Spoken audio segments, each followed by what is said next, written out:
Dust hung heavy in the dry Texas air as the sun beat down on the Sweetwater Auction Arena. The crowd buzzed with the energy of money, legacy, and prestige. This was no ordinary auction. Hidden near the side gates, Jethro Cain stood still, a weathered figure in a faded hat and worn boots. Years had passed since he'd been center ring, since horses bowed to his calm voice and firm hands. Now, he was a quiet worker behind the scenes, a shadow of a man who once commanded arenas like this. But today, something was off. He could feel it. At the heart of the arena stood Thunder Ray, a magnificent, muscled stallion with a coat that shimmered like polished mahogany. The crown jewel of the auction. His bloodline was legendary, his spirit untouched. Behind him, smiling for the cameras like he owned the sun itself, was Clifford Kennedy, cattle baron, oil investor, and certified egomaniac. Dressed in a spotless white shirt and polished boots, Clifford was there not for the horse, but for the show. He loved an audience. He loved power.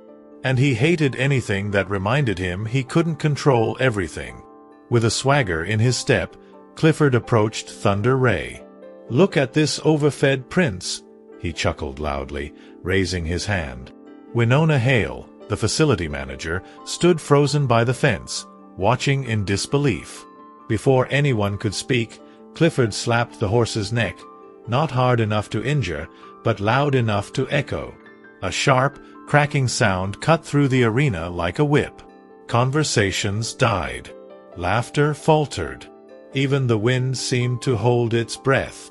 Thunder Ray didn't rear. He didn't flinch. He simply turned his head and locked eyes with Clifford.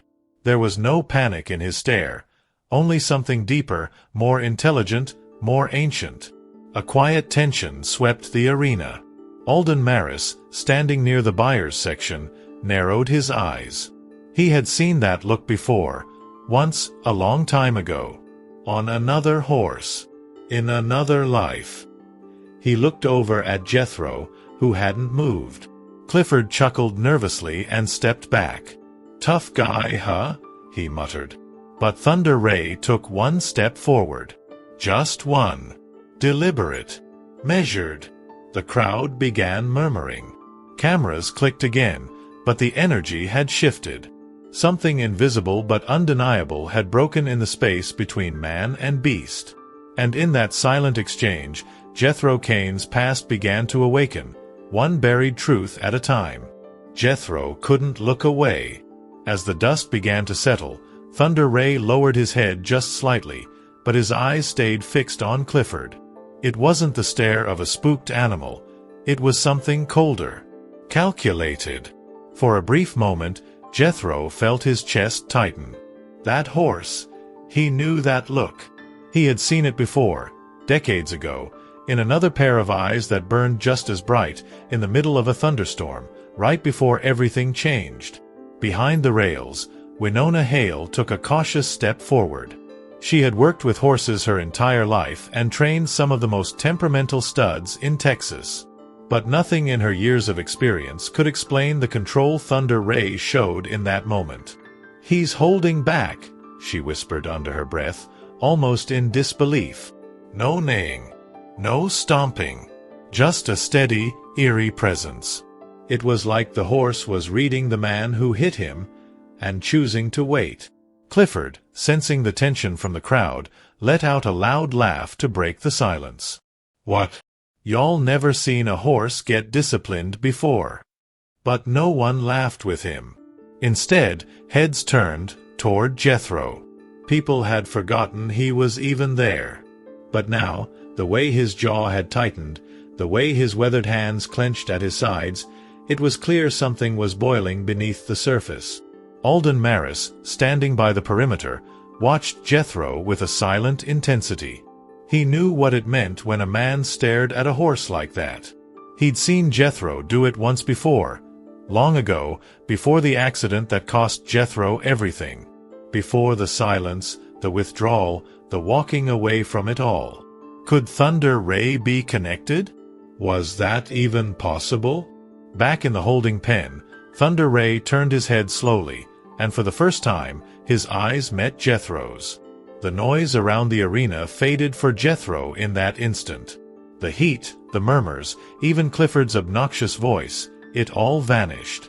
All he could hear was the slow pounding of his own heartbeat and a sound from the past, a gate slamming shut, a scream, hooves on wet ground. A memory buried so deep, he thought it would never surface again. Something had been triggered. And Jethro Cain, after 22 years of silence, felt the stirrings of a reckoning he never thought would come. Thunder Ray wasn't just any horse. He was a quarter, pure-blooded, bred from a long line of working champions. A stallion like that didn't just win auctions. He carried legacy. His shoulders were broad, his stance regal, but it was his eyes that unsettled Jethro. There was something in them that didn't belong to a young horse. There was memory, depth, recognition. And it struck Jethro with the force of a freight train. This horse had that same fire, that same soul. The same kind his mare had, all those years ago. The one he lost. Back then, Jethro Cain had been a name. He wasn't just known, he was respected. People traveled across states to watch him train quarter horses. He had a gift, they said.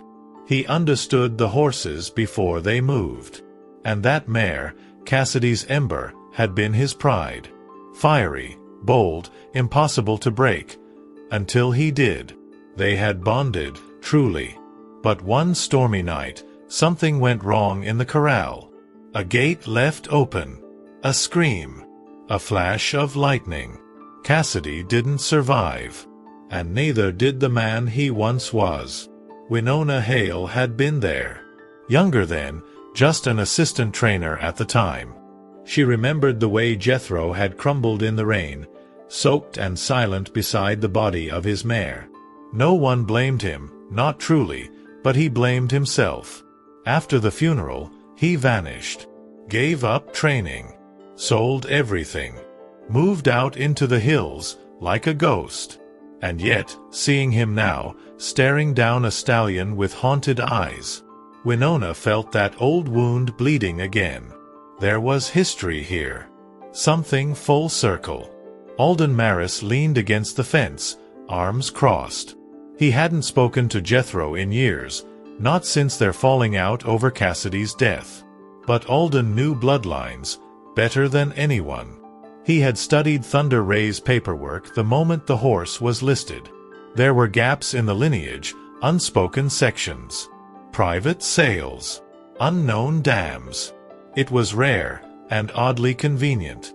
His gut told him what no one else dared say. Thunder Ray could be Cassidy's colt. Hidden. Protected. Raised in silence. A secret born from pain. Inside the holding pen, Thunder Ray paced once, then stopped and stared toward Jethro again. Calm. Intense. Almost expectant. The air grew heavier. The sound of the auctioneer's voice became distant background noise. Jethro's hands were trembling, though he didn't notice. For 22 years, he'd buried it all, the guilt, the loss, the past. But no amount of time could erase what was in front of him now. Because some legacies don't die. They just come back wearing different eyes. That night, the Sweetwater sky burned orange as the sun sank behind the hills, casting long shadows across the dirt paths behind the auction grounds. Most buyers had left, still buzzing about the incident with Thunder Ray and the slap herd round the arena. But Jethro hadn't moved. He stood alone by the old hitching post, staring out at the pens as if waiting for something, or someone, to come and confirm what his heart refused to admit out loud. Inside the stables, Winona Hale was checking Thunder Ray's stall for the third time. The horse hadn't eaten much. He was calm, but unusually alert, as if expecting something to happen. She ran a hand along his flank, feeling the strength in him, the heat. "You've got history in you, don't you?" she whispered. She pulled the file again from the tackroom drawer. His lineage had too many blanks. And the breeder? Some private farm in western Oklahoma. No listed mares. No records of live foaling. Just a colt that appeared one day, registered late and sold fast. Meanwhile, Alden Maris sat in his truck, parked just beyond the lights of the auction house. The papers he had kept, copies of Cassidy's bloodline, pictures, old letters, even a DNA swab kit, sat in a manila folder on the passenger seat. He hadn't wanted to go down this road. Not again. Not after what happened between him and Jethro. But something about the horse, the way he moved, the way he locked eyes with that man. It rattled Alden to his core. If Thunder Ray was Cassidy's, someone had gone to great lengths to cover it up. Back at the fence, Jethro finally turned away from the arena. He hadn't spoken to Clifford since the slap, but word was going around that the millionaire might pull his offer. Not out of guilt. No, Clifford wasn't wired for remorse, but because Thunder Ray wasn't responding the way a prize horse should. "Too cold," he said to someone. "Like he's calculating." Jethro shook his head. Clifford didn't know what he had touched. Not just a horse, but a wound stitched shut with secrets. Then, footsteps crunched on gravel behind him. Winona. She handed Jethro a folded copy of Thunder Ray's registration form. Her fingers trembled. "You need to look at this," she said. He hesitated, then took the paper. His eyes scanned the lines. His breath caught at the sight of a single name listed under sire. Whispering Ember, a stud created by Cassidy's genes, long thought destroyed in a barn fire. Something was rising now. A truth too long buried. And it was coming straight for him. The name on the paper hit Jethro like a blow to the chest. Whispering Ember. His breath hitched. His legs weakened slightly beneath him. That name should have been Ash, buried with the rest of his life 22 years ago. Cassidy's only foal, the last piece of her, was supposed to have died in that fire. But somehow, someone had taken that name, that bloodline, and brought it forward, into Thunder Ray.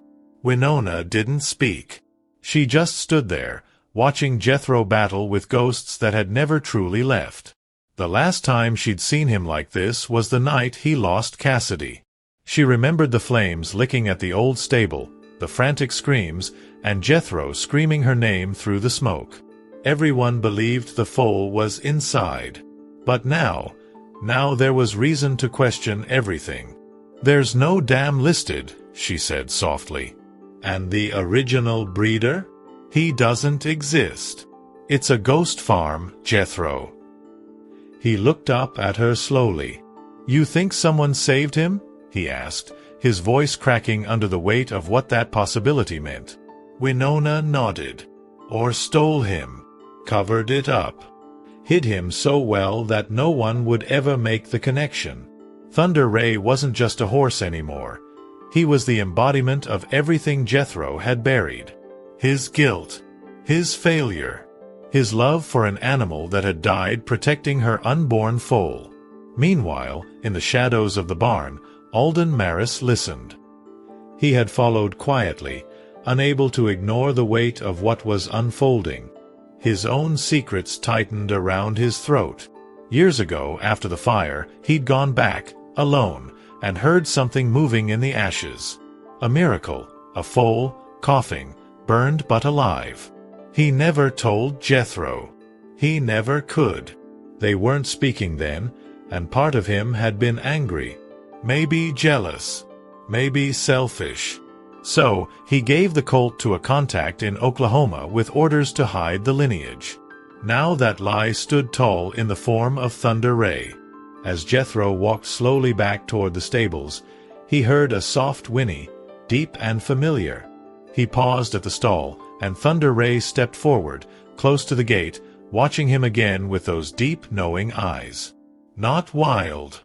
Not curious. But connected. Jethro reached out, hand trembling, barely brushing the edge of the horse's muzzle. The contact was electric, memory and recognition colliding in one silent touch.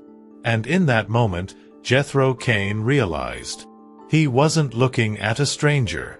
He was looking at redemption. The next morning, the air was thick with humidity.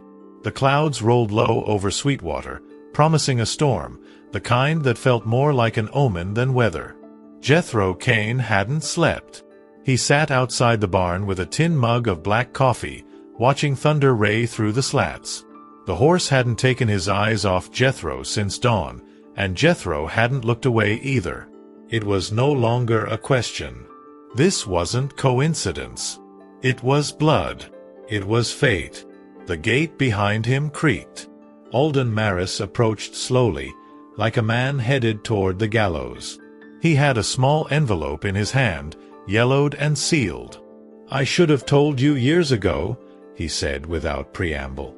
"After the fire. I went back. The barn was still smoldering. I heard something in the wreckage. Found the foal under a collapsed beam. Burned, but alive." Jethro's breath caught, but he didn't speak. Alden's voice broke. "I panicked. We weren't talking. You were broken. I thought, maybe it'd be better if he disappeared. So I made that happen." Jethro's hands trembled around the mug. He stood, eyes locked on the man who had once been his closest friend. "You let me believe they both died," he whispered. "You watched me drown in it." Alden nodded. "I was wrong. I know that, but I kept track of him. I never sold him off cheap, never let him land in the wrong hands. I made sure he was raised right." He held out the envelope. "His vet records. DNA results. He's Cassidy's." Inside the barn, Winona Hale watched the confrontation from afar. She had never seen Jethro like this, not even when he lost Cassidy. This wasn't rage. It was something heavier, betrayal wrapped in relief. As the men stood in silence, Thunder Ray moved to the gate again, ears forward, calm and waiting. She walked over slowly, placing her hand on Jethro's arm. "He's not just a memory," she said. "He's a second chance." Jethro stepped toward the stall and opened the gate. Thunder Ray didn't flinch. He walked out slowly, stopping beside him, lowering his head in what looked almost like a bow. Jethro ran his hand along the stallion's neck, his throat thick with emotion. "I thought I lost everything," he murmured. "But he's right here." He came back. And just as the first rumble of thunder cracked across the sky, Jethro Cain made a silent vow. This time, he wouldn't fail him. By midday, word had spread. Whispers turned into full conversations, and soon everyone at the auction grounds knew the story, or at least a version of it. That the prized stallion Thunder Ray wasn't just any horse. That there was a connection between him and Jethro Cain, the man most had forgotten until yesterday. And that connection was deeper than bloodlines or paperwork. It was personal, emotional, and now, potentially, dangerous. Clifford Kennedy wasn't the kind of man who liked losing control, especially in public. He had planned to make Thunder Ray the centerpiece of his ranch's image, a trophy to flaunt at rodeos and high-end breeding circles. But after the slap incident, things had shifted. Buyers pulled back. Offers dropped. His name was being whispered with a tone that bordered on mockery. That, to him, was unacceptable. He paced inside the auction office, fuming. "That old man's poisoning the air around my investment," he barked. "Fix it, or I will." Outside, Jethro was brushing Thunder Ray near the stables, quiet and steady. The stallion leaned into him gently, no longer guarded. The bond was growing, hour by hour. For Jethro, it wasn't about redemption anymore, it was about protection. He had failed once. He wouldn't again. Not with this horse. Not with Cassidy's legacy. But deep down, he knew it wouldn't be long before someone challenged that decision. Winona Hale approached with concern in her eyes. "You should know Clifford's looking for a legal route," she said. "If Thunder Ray's registered under his name, and if Alden never updated the ownership, this could get ugly." Jethro nodded slowly, jaw tight. "Let him try. That horse isn't just a number in a system. He's blood. Mine. Hers. Winona hesitated. We may need proof. Real proof. Something the auction board can't ignore. Jethro looked toward Alden, standing a few yards away, guilt still heavy on his shoulders. Then we'd better get it fast. Inside his truck, Alden Maris was already on the phone. The contact in Oklahoma, the one who helped him hide the Colt all those years ago, had vanished 2 years earlier. Records were missing. But he still had the original swab from Cassidy. And now, he had one from Thunder Ray. He would send them to the lab himself. There had to be something conclusive. Something undeniable. Because without it, Clifford might just win, with lawyers instead of whips. And if Clifford Kennedy reclaimed that horse, Jethro wouldn't survive losing him a second time. 3 days later, the air at the auction grounds felt colder, heavier. The storm had passed, but a different kind of tension lingered. Jethro Cain sat at the edge of the pasture with Thunder Ray beside him, the stallion standing calmly, occasionally nudging Jethro's shoulder as if sensing his unease. In Jethro's hand was a sealed envelope, the lab results. Inside was the truth. All he had to do was open it. But before he could, a black SUV pulled up fast and hard near the office. The door swung open and Clifford Kennedy stepped out, flanked by 2 men in blazers, not ranch hands, lawyers. He walked with the arrogance of a man who believed everything had a price tag, including blood. In his hand, papers. "Where's the old man?" he snapped, loud enough for everyone to hear. "I'm here to claim what's legally mine." Inside the barn, Winona Hale rushed toward Jethro. "He filed for possession," she said breathlessly. "He's claiming the horse through the auction registration. Says you're interfering with his property." Jethro stood slowly, eyes narrowed. "Let him say it to my face." As he walked toward the barn entrance, Thunder Ray followed, not forced, not guided. Voluntarily. Like he understood what was happening. Like he was choosing. They met in the center of the open yard. Clifford, papers in hand. Jethro, silent and steady. A small crowd began to gather. Other ranchers, auctioneers, hands who'd seen the story unfold over the week. "You had your fun," Clifford said with a mocking smile. "Now it's time to give the horse back." Jethro reached into his jacket and held up the envelope. "Not yet. First, we open this." Alden Maris stepped out from the barn holding a clipboard. "DNA match," he announced firmly. "Cassidy's ember is Thunder Ray's dam, which makes him Jethro Cain's legacy." Clifford's smile faded. "Doesn't matter," he spat. "The paperwork's mine. The registration's mine." Jethro stared at him, unmoved. "And the horse?" he asked. "Is he yours too?" Thunder Ray took a step forward and pressed his head gently into Jethro's shoulder, in front of everyone. The silence that followed was louder than Clifford's threats. Because in that moment, no legal document could argue what every soul there had just witnessed. The horse had chosen. The next morning, the auction office was quiet. Too quiet. Clifford Kennedy hadn't returned. His lawyers had left in silence the night before, their threats ringing hollow in the face of what everyone had witnessed. No one could ignore it now, not even the auction board. The stallion had made his choice, and the DNA only sealed what was already written in the dust and bloodlines. Thunder Ray wasn't a commodity. He was history coming full circle. Jethro Cain stood at the edge of the pasture, watching Thunder Ray graze in the soft light of dawn. His heart was calmer, but not entirely at peace. There was still the matter of forgiveness, not just of Alden, but of himself. 4 years he had carried the weight of that night, believing he'd failed Cassidy, failed her unborn foal, and failed as a man. But now, that very same life stood before him, strong, proud, and whole. Maybe he hadn't lost everything. Maybe, somehow, A part of him had survived after all. Behind him, Alden Maris approached slowly, his steps heavy. "I never came here to take him back," he said. "I just wanted to make sure he found you." Jethro didn't turn at first. He let the silence stretch. Then he nodded once. "You should have told me." Alden sighed. "I know. I was wrong, Jethro.